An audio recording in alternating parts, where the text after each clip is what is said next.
മധുമാസ സന്ധ്യകളിൽ വിരിയും മലരും മലരിൽ നിറയും ശലഭം കൊതിക്കുന്ന മധു.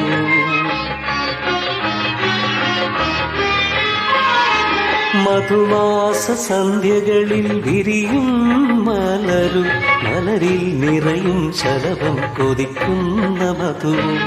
ഏകാന്തമായി ഏതോ നിലാവിൽ പോലും അനുരാഗമായി ഇടനെഞ്ചിലെങ്ങും കൊതി നിറച്ചൊരു മഴവില്ലിനഴകായി പ്രഭയ കളമൊഴിയായി മുന്നിൽ നീ.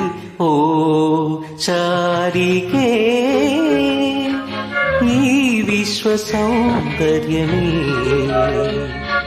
ശശിലേഖോ ചിരി തൂകിവ ഒരുമിച്ചു വാഴുവാ.